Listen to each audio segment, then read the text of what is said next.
Whoa, whoa, whoa. Okay, hang on. Something happened. Okay. All right. It's in process, so hopefully. Uh, okay, and we can go live here, and we are streaming. Welcome. Excuse me. Welcome to Collaboration Conversations. I'm your host, Regina Partain Bergman, CEO of Bridgeport Strategy and co founder of the CEO Holy Grail. And I'm not multitasking very well this morning. Too many little buttons I was pushing. One thing about going live is that it's life, right? It's real, it's raw, it's what happens, and so things aren't always perfect, and that's okay. We can live with that. I am delighted to introduce you this morning to my guest co-host, Miss Blyth Ellsworth. Hello, Blyth. Welcome. Thank you so much for being co-host. Yes, thank you for having me and all my guests. I am so looking forward to meeting everyone. And I'm still clicking buttons on this side, looking for something here that is not showing up. So give me just 1 second. Well, it's gone somewhere. I don't know where it's gone. But there it is. It was hiding at the bottom of my screen. So let me tell you just a teensy bit about Blyth, and then I want her to share her story with us. So she is a client experience designer. I love that. And as she says, think Gordon Ramsay mixed with a Disney Imagineer. I absolutely love that. So, Blyth, would you please share a bit about your journey, how you got to this place that you're in now, who you serve, and why that's important to you? Yeah, so I spent about 13 years doing medical software organization and optimization. My job was to make sure that people adopted the software that they purchased. And as part of that, it wasn't just to hand it to you and say, here you go, good luck. I really had to find and massage out all of the kinks and all of the friction points that my different offices were going through. Mm. What I realized was I actually had the power to improve the patient experience. And if you've ever been through the United States medical system, it is a terrible experience most of the time. But when I had the power to be able to change that, that was like, wow, wait a second, what am I doing? And then I realized it's that client experience design. It's bringing together Wait, several different systems and hang optimizations. on 1 second. I've we've got a glitch here. Hang on. I don't know what's causing that. Still frame. No, I'm just kidding. Yeah. I've never experienced this. Okay, let's It looks like it's going. going on, ladies. Got a glitch. I'll definitely be doing some editing. Part of being live, right? Yeah, it's part of being live. Sorry. You never know. Going live gives me so much anxiety for reasons like Totally. this. Yeah. I just report it like on my phone and It's still then doing it. Hang post. on. I know why. I know why. Give me a second. I figured it out. Yeah, part of being live. Ah.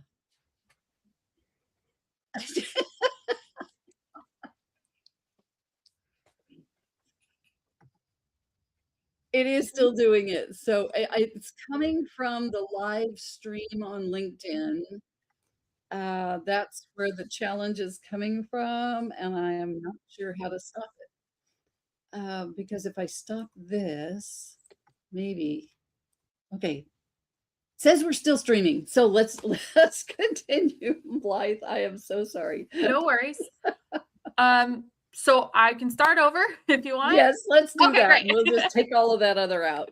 So I spent 13 years as a software optimization and organizer. My job was to make sure that the medical staff that purchased my software actually adopted and used it. And instead of just handing it to them and saying, here you go, you do this, I actually had the power to be able to not only improve the way that the staff ran, but the way that the patients went through the office. And so what I actually had discovered in this whole process was that what I was doing was client experience design from the patient's perspective, and from the office's perspective, we were optimizing how they operate and work. And that's what led me into, wait a second, I want to do this for like everybody. And so I opened Quick Silk Solutions to help provide this process to not just medical staff, but to everybody who's available and servicing a client. So that's how I got Awesome. started. I love that. I love that.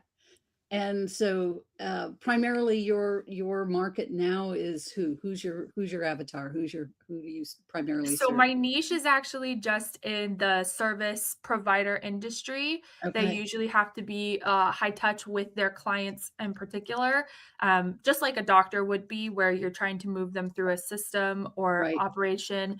You want to make sure that you've got referrals, testimonials, and retention of reputation.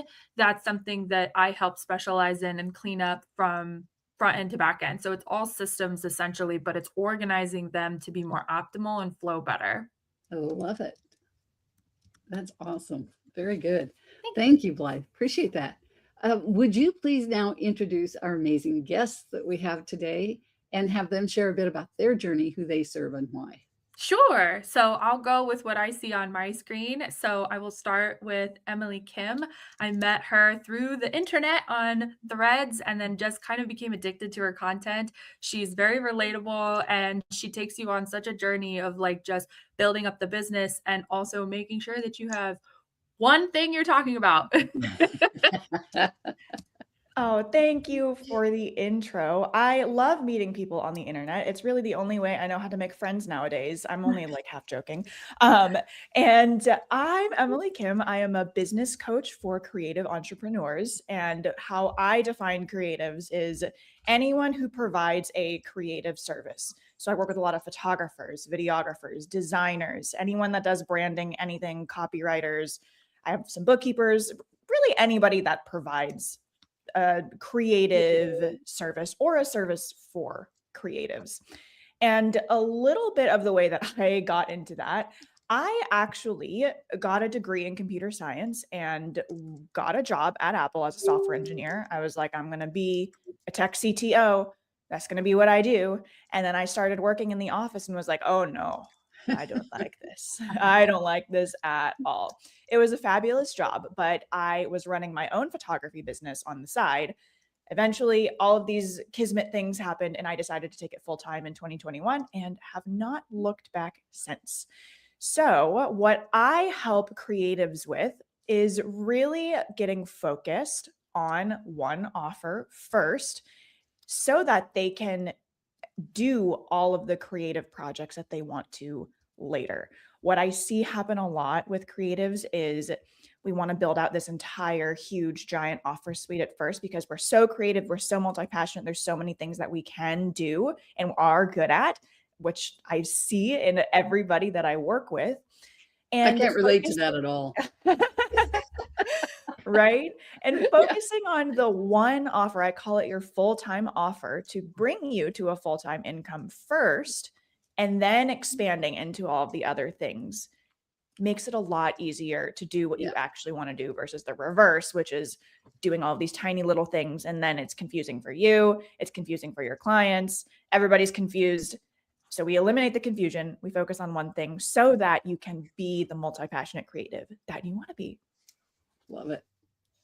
There's a real need for that. Amen. Yeah. And then the next person that I have, I'm going to call Katie Pannell up. I know her as Katie with the good names. I didn't even know she had a last name.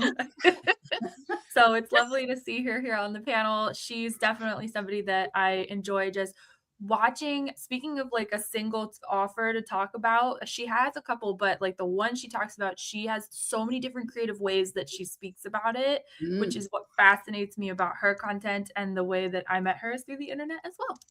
Yeah, thank you so much for inviting me here. So, I'm Katie Pannell. I am a brand and product naming consultant. So, I help people come up with names for their offers. My background, I worked as a copywriter for going on a decade.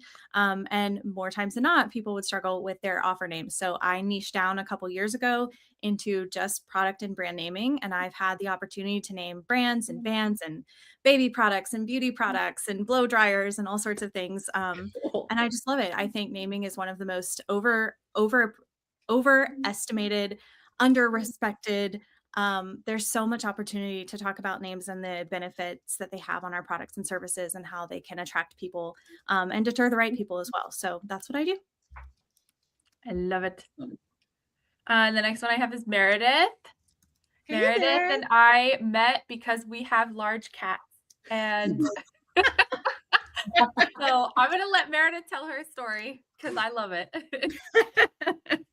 Yeah, so I've built more than one business in my life. I ran a business as a tour guide in New York, and then unfortunately was recruited into and spent 7 years inside a multi-level marketing cult, and eventually had to untangle myself from a lot of really distorted ideas about selling, success, and worth. And then so the turning point came, to Blythe's point, when I adopted a 40-pound rescue cat who unexpectedly went viral, and I started sharing our story online, and that's when doors just opened, media, clients, opportunities, and it showed me very clearly how powerful clear human storytelling actually is. And that experience really reshaped how I think about sales and marketing entirely. And so I work with founders and experts who are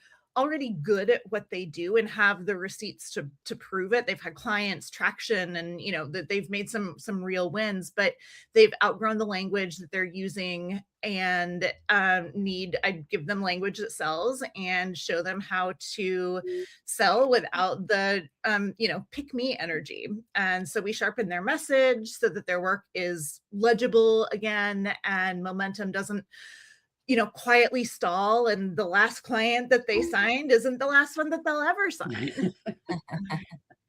I love it. All right. And the last person I have is Sachi. And Sachi and I have become very quick best friends. She is both hemispheres of your brain. She's the feels and loving, touching side while also being the systems and get your stuff done side. So I will let Sachi dive into that more. Aw, thanks, Blythe. So I'm Sachi.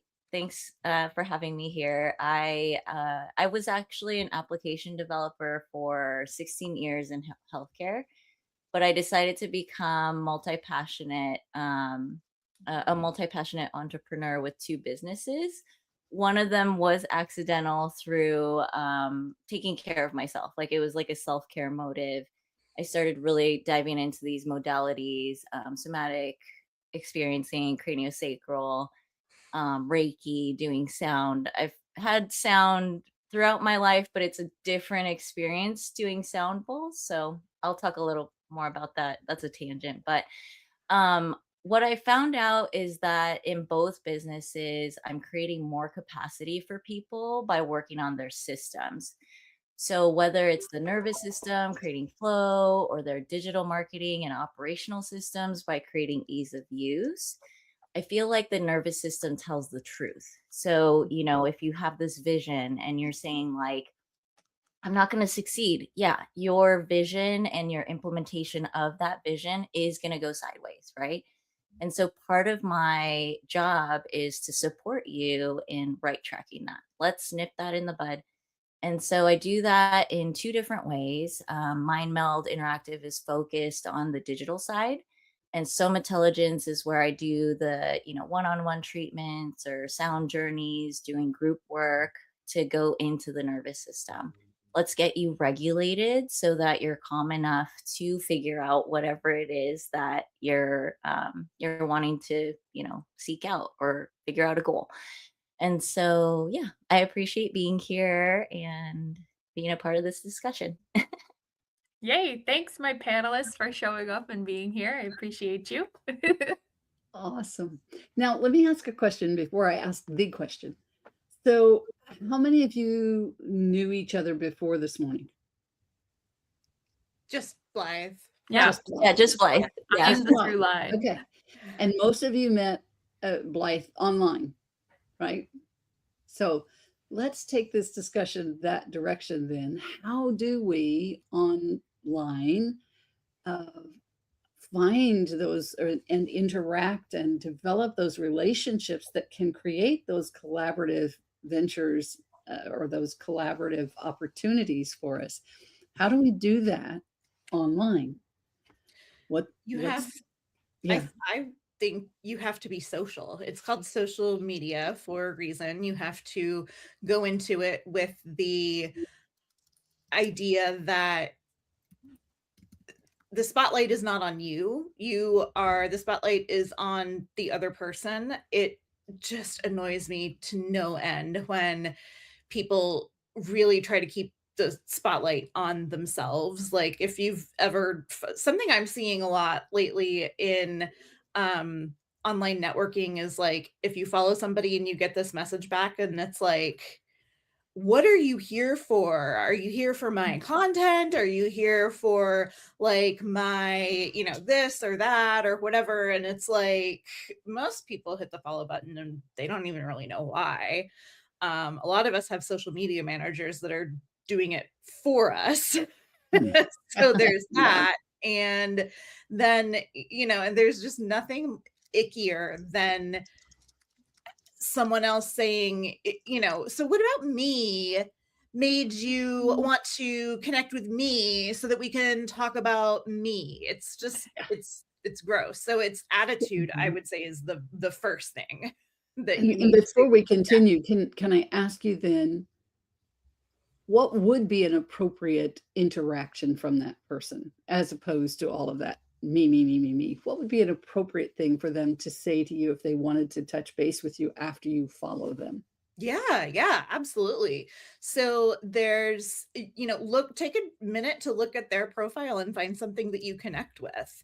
And with that, we all need to be putting things in our profiles that are easy to see and that gives people a reason to connect and to reach out. Like, hey, I saw your post where you're talking about your story or your, like Blythe, background in medical software. And, I did the same thing, or I was a nurse for 15 years or something like that. So I really hear that, or maybe it's something about their mission that really resonates with you. And if you can't find something that resonates, then maybe that person isn't, maybe They're not one. I almost feel like every single person. Yeah. So I always feel like if I'm like looking through somebody's feed and I can't find something that they resonate with me on, that I will start asking them questions instead. So I'll be like, oh, I looked through your feed. I love how professional it is. I just wanted to know, and like ask them the human part of them. Do you like coffee or tea? Because some people even get offended when you ask them what their coffee is. They're like, I drink tea. And I was like, so you never want to assume. I also think, what's your favorite beverage? I've experienced that defensiveness too over like the littlest random things. And I think that, that kind of goes back to the attitude portion of it. Like, you have to be social. Mm-hmm. And I tell my clients, never say anything online in the DMs to someone if it's not something that you could see yourself saying at a networking event, at a bar, with a glass of wine and the little hors d'oeuvres in your hands, and that you would be comfortable saying out loud in person, or that you wouldn't want repeated. Mm-hmm. My mom said that growing up. I was like, never put in writing what you won't say on a megaphone in front of a bunch of people. I love that. Very true. I think it is hard though, just to kind of, trail off that. Like, I think it is hard to show up authentically, especially to strangers, right? And, I kind of have this like reflection all the time of like, I have this honesty, but I'm also considering, the general public who I don't know, right? And Mhm. some of the times it's hard to create like authentic relatability, especially right now when there's so much charge in different ways. So I've become really rooted in the idea of, these stories that I have, that I've experienced with certain people that keep coming up, or staying authentic to like, what do I truly want in this experience? I talk with Blythe a lot. We talk for hours sometimes. Like it's interesting to kind of incorporate this like our humanness alongside business, and not come off as salesy. And I think what happens when we see those irky moments is that they've been told somewhere or they've seen like a method that they're trying to implement. So I give a little empathy to that because I do some of the things, like I have an automated message just so, and my thing there was that I'm trying to consider like, hey, I don't want them to feel abandoned. Like they just followed and there's, it's a ghost town kind of a situation. So, I'm putting that there and then I'm kind of reflecting on like, oh, is that irky? Like that I'm just, saying, hey, this is how you can connect with me. Go to my site, whatever, right? While I'm, doing a million things for my business. So I think it's a fine line sometimes on community. And I think collaboration requires a bit of a vetting process. Like, do we actually align? And I think about that quite a bit now because I have a really cool community, but I think it's contextual to like, how can we collaborate well? What do I need to know from them in order to understand their strengths and weaknesses? And that I think it's an ongoing experiential process, It sounds like Agreed. what you're talking about, like positioning, and that's so Yeah. that's like number one. And like we can control our positioning. We can't always control how someone else is going to resonate or Right. react or do or whatever. So you have to give as much as as much as you expect to get. So I'm not going to, you mentioned like the stories and stuff, like those are the kind of things that you need to do to share the humanness, to give somebody something to connect to. Yeah. And if they can't, then they can. Or if you look at their profile, it could be filled with lots of great stuff, but you're just like, then move on. There's tons of people. Yeah. I think Maybe too, authenticity has layers of intimacy. Like, Yes. Mm. I may not say something that I would publicly on my public Instagram, but I have no problem sharing with my email list because they've already bought into a level of trust and communication with me that I feel like, okay, you signed up to be here. This isn't just like me broadcasting the story about myself. It's like you're already Mhm. showing me some semblance of interest in me in my life. So I feel more comfortable there. So I do think authenticity and intimacy and vulnerability, there's different layers to all of those things. And the platform is a lot of the times dependent on that as well. Good that makes point. sense. Yeah, I Well agree. said. Mhm. Yeah. Emily, I know you have a larger following and you're constantly pulling engagement out of people. When you post something, it's always like, what are you doing? What is your life like? Did you just naturally come up with that? Or is that something that you kind of like discovered along the way?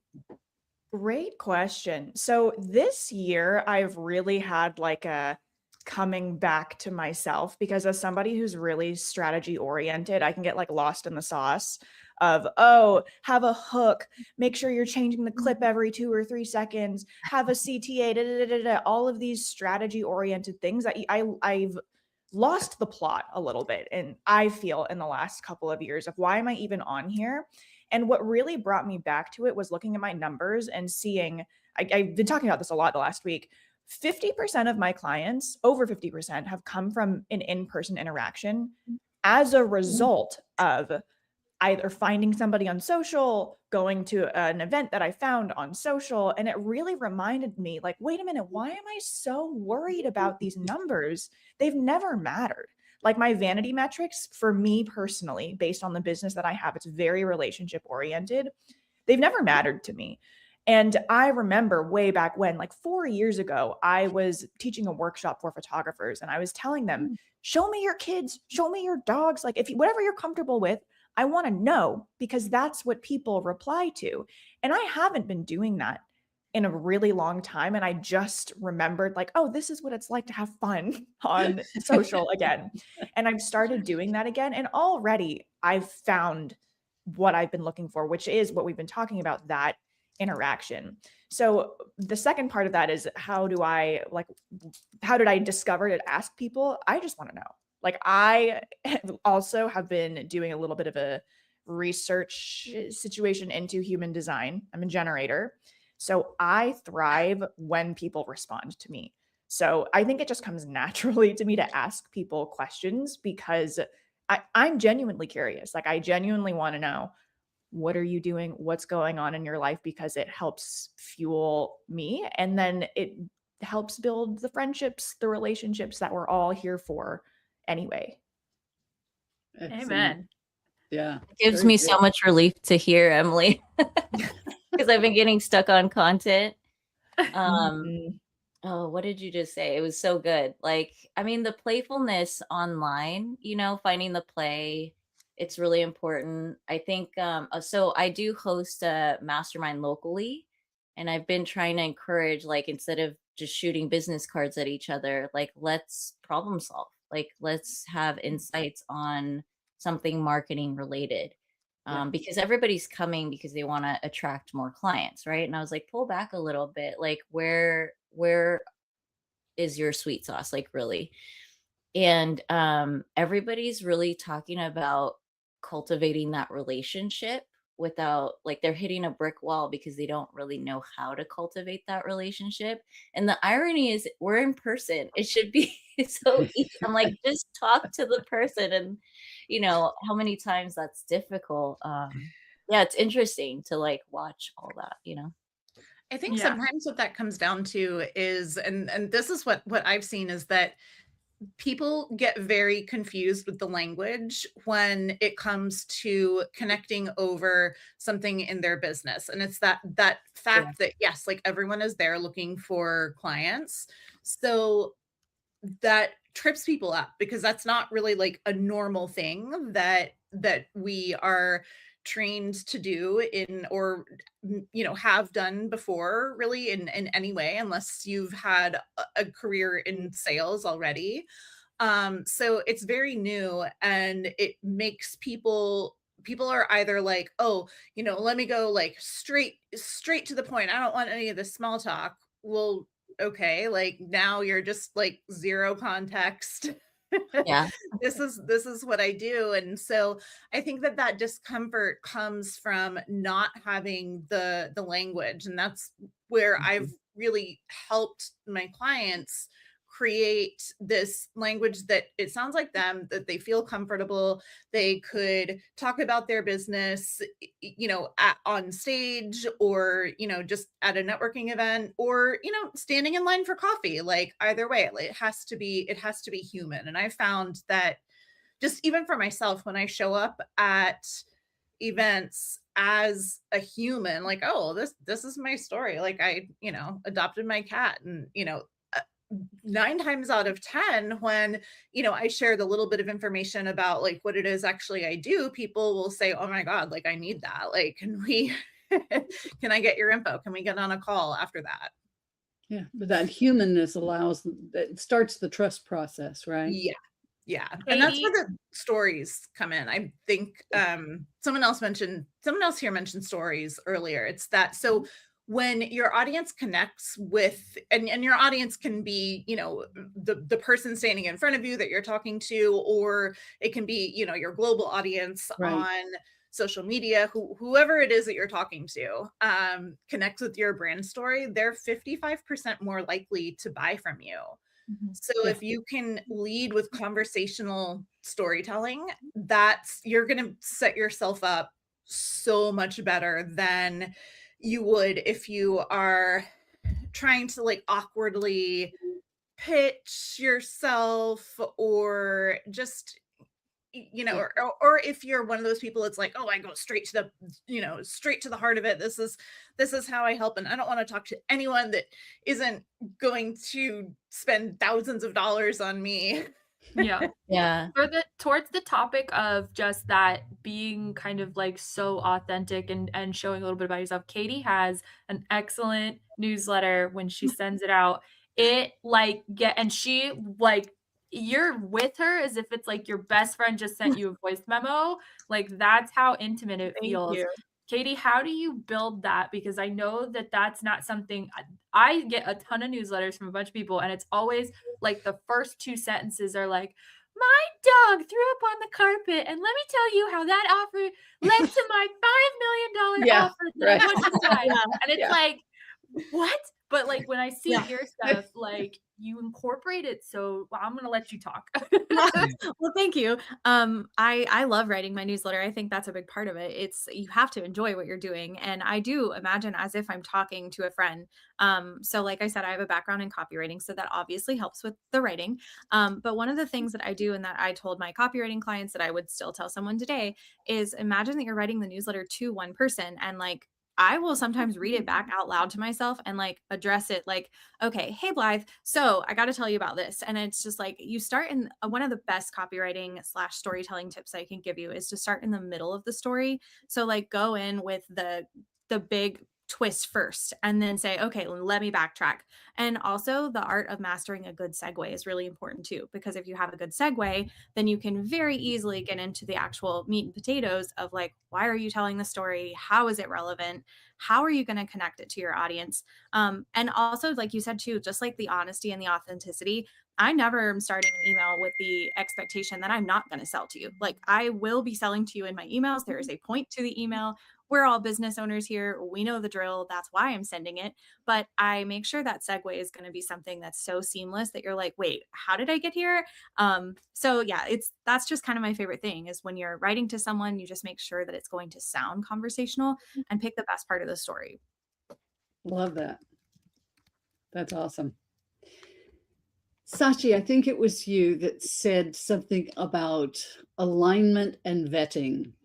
Yes. Yes. Let's talk about that for a moment, okay? Because I think that's really critical too, that we make sure that we are in alignment. And how do we vet people to make sure of that? So I'd like to hear your comments and thoughts on that. Yeah, I mean, it's a ongoing process. I think as entrepreneurs, we experience, I think we're in the meta of experiencing these pain points ourselves. And so we don't want that to, transpire further to other people, right? So I'm always soliciting feedback. And I don't know if that's a good thing or a bad thing, but like it's always a point of observation. A lot of the work that I do in life's observation. Instead of being influential or pushing somebody to do something, it's kind of sitting back and listening to how they talk, right?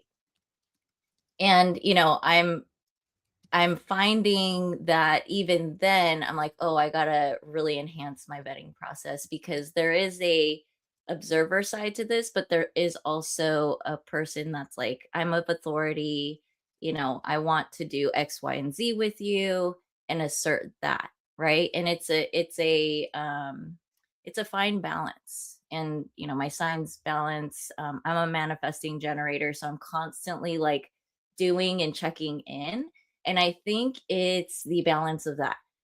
Take an action, see if it worked out, and then check in. Does that really resonate with you? And it's hard at first, but I think your nervous system talks a lot. What's good feels good. You'll feel those like warm, fuzzy sensations when that happens. But then also when something's irking, even if you love the person, right? Like you're like, oh my God, this person's so awesome because of this, this, and this. if your system has any kind of resistance, contraction, bracing, it's just not aligned. And it doesn't have to be forever, but it's the truth, right? And so that's been my guiding light, along with people like Blythe, where I'm like, hey, like, can I check this with you? And finding those community people that you actually trust to give you these insights. And I then love that. maybe, you're the person you're trying to collaborate with that you don't feel aligned with, maybe they're for the other people in your network, right? And so Yeah. kind of expanding out and being I'm good at, connecting people, being a part of community, really like uplifting people. So I feel like that's kind of my superpower in a sense, like that balance of like, yes, I want and need certain things in my business, but also, hey, let me make sure that you're also considering, I'm also considering what you need in the larger scheme of your longevity. And I do Excellent. think about that a lot in collaborating. Yeah. Yeah. Very good. Anybody else want to contribute to that? I want to ask an opposite question. Okay. So you're in the thick of it, you've signed, you're going to do this collaboration, and stuff starts feeling like it's going wrong. What for you is the way that do you go through with it? Do you finish? Do you try and call it off? Like, how do you deal with a collaboration that's not aligning and you're in too deep? So at this So, point, oh, oh, I didn't okay. know if you were asking me. Go ahead, Everybody. Meredith. It's for everybody. Yes, Oh, for everybody. No, just a clarification question, Blythe. Like, when you say collaboration in this sense, like, what is that looking like? I don't know. It could be I know I've done collaborations where we're on a project for like 3 months and then the person who's with me on the project isn't like pulling their weight, kind of like the class project type situation. I know that I've been in situations where like we'll write a joint article and I think it's mostly just the weight distribution. How do you make sure that the weight distribution matches the strengths of both parties? And when it's not, what do you do? Okay. So I've been, Blythe, that I've been in a lot of these situations. I do collaborate a lot on both sides of, a lot more on the energetic side. Like, I have other practitioners I reach out to and things like that. And I think it's always this reflection of going, oh, I am not clear with my expectations first and foremost, like really getting right with, oh, yes, I didn't assert, XYZ for like, I'm always so excited about doing something. Like I did a mattress and sound event. And the ideas are always great, right? Like I'm like, oh my God, like I can do craniosacral on a mattress. And I'm so lit up by the idea. And I totally forget, like, they're not psychic, they don't know my vision. And I think it is setting boundaries by explaining a little bit as much as you feel safe to do. And then, and making sure that you have these containers that are shorter. That's what I've started to do is like, hey, let's trial this out. I think when we try to make guarantees and commitment, it's already scary. I think there's a lot of fear around doing too much of that, especially like in times where there's so much change. Like there's so much change right now. Like AI is one, the political time, the climate time. It's like everything is fastly changing. So to go along with that, going with the flow of things. I forgot to explain that I'm a flow instigator, but I think to go with that flow is there's a need to really slow down and titrate it. Like what's the experience that feels comfortable for me? What can I track? What can I keep in mind in this particular, is it 3 months? Is it, is it time? Is it, the amount of work we do, whatever that is, make sure it's like right with you. And then honor, like, we all make mistakes. And so it's like, hey, I just, I thought this was going to be great. I don't think it's benefiting either of us right now. Sorry. Yeah. And doing the best that you can. I always do finish whatever we said, which I'm kind of like, is that good or bad? I don't know. But, I think it's finishing what we integral. started and then I believe in integrity when business Yeah. is at hand. And so when you say I'm going to do XYZ, complete XYZ, Yes. whatever that is, to the best of your Absolutely. ability. Yeah. So that's what I've been doing, but Oh no, I'm just saying in general to the royal you, oh not yeah. you, Sachi. Sachi, get Yeah. in there. Sachi quit slacking off. Yeah. Yeah. Katie, Emily, did you have any ideas or thoughts on that? I think it really just comes down to, and Blythe, you're probably the expert on this, having a shared collaboration space where you can see the progress of things and make sure things are getting checked off. That way it doesn't feel like you're micromanaging the other person and you're not being micromanaged, but you can clearly see the division of labor and what needs to get done and what needs to be adjusted. Mm-hmm. Has anybody ever thought about if this is going to be, a really involved collaboration, about actually comparing personality profiles before you dive into it so that you understand the perspective that the other person's coming from a lot more. You understand what drives and motivates them as well as yourself. Anybody ever Absolutely. done I've that? worked with web designers before, where I'd have to double check their availability, what's their best working hours, are they a morning person or they're an evening person? Because if they're Yeah. not clocking until the evening, then I can finish something, during the morning or afternoon and know that Right. it'll be ready for them when they're ready to work. So I do think there's a lot to that as far as comparing personality styles, work styles. Yeah. Even like we talked about human design and astrology Yeah. and all the woo stuff, like whatever they're into, I think as Yeah. much information you have on them is going to help the collaboration. Yeah. And understanding how they communicate. Are they big thinker? Are they more detail oriented? Are they problem solver?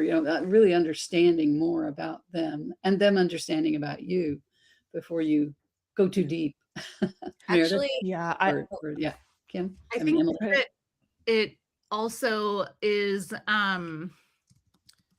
their lifestyle too, meaning like, and you kind of touched on that a little bit with like the times of day that they work and stuff, but also like, okay, do they have like 2 children under the age of 3, and they're pregnant with a third?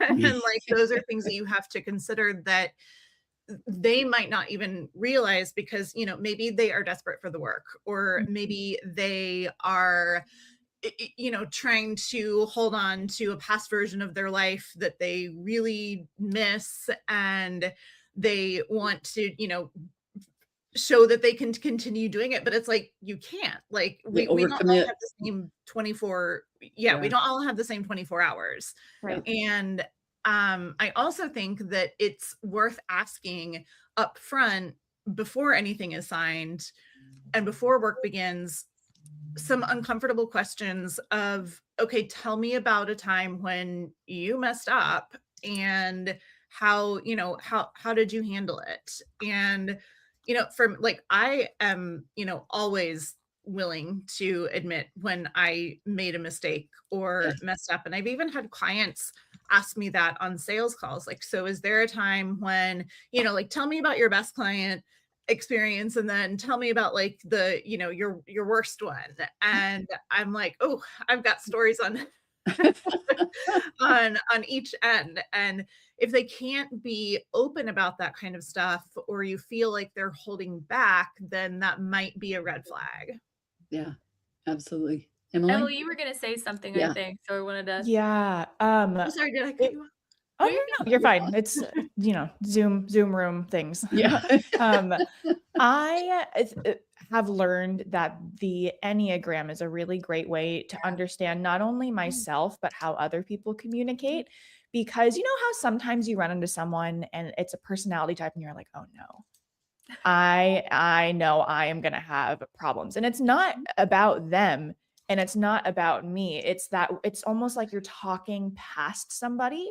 Yeah. And when I started learning about the Enneagram, which really dives into people's core motivations, their core fears, and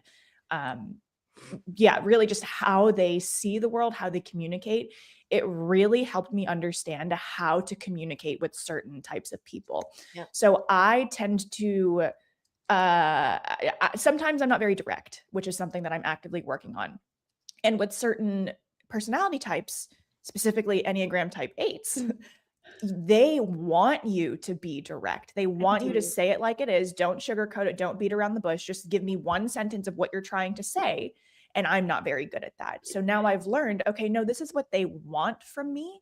You're not I offensive. am exactly. They're not going to get offended Yeah. if I say something this type of way versus an Enneagram 2 or an Enneagram 4 who might perceive what I'm saying differently.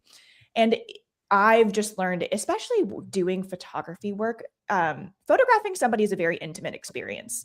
And I've learned that sometimes I need to bring it down and like be a little bit quieter, softer. Sometimes I need to really bring the energy, right? And really hype them up. And it's the same with any kind of collaboration. What Sachi was saying earlier, I start by observing how they talk. And if I can't get that information up front, I will. But I think it's a combination of holding boundaries and then really understanding their communication styles so that you can meet them where they are. And if you've got to change something, if you have to adjust like the deliverables or anything like that, you know how to say it in a way that they will receive it well. Excellent. I completely agree with that. All said. And yeah, I was going to say Enneagrams too. That's a tool I've used and I haven't used it recently. It's a good reminder to use it again, but it does really work. On the Woo side, there's an app that's AI driven, but it pulls your birth chart. So it just pulls in things that are more truthful. I'm just going to share really quick, but it's where my signs align.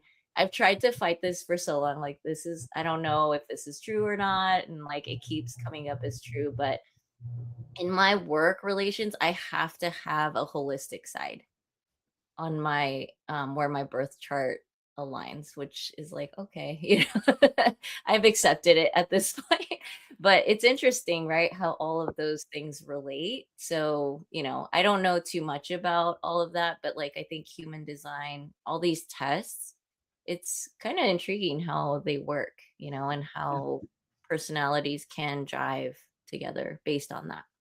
I will say, as you get your Enneagram, if you go through a life change, take your Enneagram test again. I was a 3. I went through my divorce. I am now an 8. So life events can really impact people. Traumatic events can impact your personality. Most definitely. And so it's important to be understanding and in tune with you, because if you're operating from a 3 space and you're an 8, you've got a whole different platform to play with. And so knowing who you are is important with interacting with other people. Does the Enneagram model, for lack of a better word, take into are you guys familiar with the DISC assessment? So and you know how it takes that kind of thing into account of like the masking. And so like who, like, you are, maybe you're like, I don't know, more introverted, like, the core of who you are when you're at home with your family and you feel, the most comfortable, but then you like mask as a, kind of bubbly center of attention kind of person. So I don't know much about the Enneagram model. Does it also account for how you might be masking as well? I have so many. I could geek out about this for forever. So Blythe, we should talk about this because your core Enneagram number should never change. Like you are one, and it's based on your core motivation, and it kind of gets set in stone like when you're a kid, right? But then depending on your life circumstances, there are growth numbers and stress numbers. And for me, so I'm an Enneagram type 6, which means I like to have all the facts and know things, and I'm very security oriented. But when I'm in stress, I present as an Enneagram type 3, which is somebody who does all the things and achieves, and like very perfectionist type person. So it also depends on the test that you take. Some of them are better than others, because the ones that ask you about your core motivations versus your behaviors will give you a different result. So they're testing on your behavior. Personality doesn't, unless you go through a traumatic, life-changing event. Right. Exactly. Yeah, absolutely. Ladies, we're out of time. We could go on for a while, but we have come to the point where we're going to do our wrap-up round. And so Blythe, would you please run the wrap-up round and have everyone share their final thoughts on collaboration, as well as their contact information, including Absolutely. yourself. Okay. All right, so I'll go in reverse order. So we'll start with Sachi. Oh, this was great. It was great meeting everybody. It was enlightening to hear like some validations, but enlightening to hear how everybody operates on, their collaboration style. It's timing is perfect right now because I'm in reflection for collaboration. But yeah, I think I'm going to Awesome. bring the Enneagrams back. But yes, also in the vein of like, showing up, I think I need to work on showing up and storytelling more in my personal business. It's a growth edge for me. So I love that. yeah. All right, and where can we find you? Oh, yes, I have 2 websites. You can contact me at hello@sachibe.com or go to mindmeldinteractive.com or somatelligence.com. Beautiful. All right, and Katie. Yeah, thank you for having me. Collaboration is something I can do a lot more of, honestly. I'm not doing a ton of it right now. So I'm excited to just explore more about collaboration and see where it takes me. I can be found on 26andthensome.com. My LinkedIn is just my name, and then 26 and then some on Instagram as well. Beautiful, beautiful. All right, Meredith. Yeah. I am really thankful to be part of this conversation, and this has really like shed light on. I've been part of other collaboration groups and conversations where it was more of a code for like, you hire me, and or we just like go live together, or and it's kind of like, okay, well, neither of that is really like, it's not really helping. And so this has been, and I've always been curious about how collaborations work and what they look like in the real sense. And you guys have really shed some light on that for me today. And so I'm very grateful. I really appreciate it. And you can contact me at cactusgirlmedia.com. And my links page is in the chat. I'm pretty active on every platform. On Instagram is probably the easiest for communication, and that is just Cactus Girl Media. Beautiful. All right, and then Emily to finish us off. Thanks so much for having me here. This was so fun. I loved this. I love collaborating. And like I said, I feel like this year I've realized that's what's been missing in my life and in business in general. So I would love to stay connected with everybody here. This was so fun and such a lovely conversation. You can find me mostly on Instagram at emilykim.co. Website is the same. Email is hello@emilykim.co. And I also in the chat dropped the link to sign up for my email list, where I also share a little bit more that next level of intimacy and authenticity like Katie was talking about earlier. Awesome. Beautiful. Awesome. And Blyth, your final thoughts and contact info. My final thoughts is it's always fun to bring a room of people that you don't think have much in common and then find the through line of just like what they all kind of share as far as experiences. It was just always so engaging to find so many different elements that we agree with and ways that we connect together. So thank you all for joining me. It was such a pleasure to just hear and have a moment of your time. But you can find me at quicksilksolutions.com or Quick Silk Solutions on Instagram and Threads. And that's pretty much where I'm most active. Awesome. Ladies, it's been such a pleasure to visit with you this morning and to take in all that you're doing and all of your insights. And I love it. Thank you for sharing that with our audience. Thank you again, Blyth, for being our co-host this morning.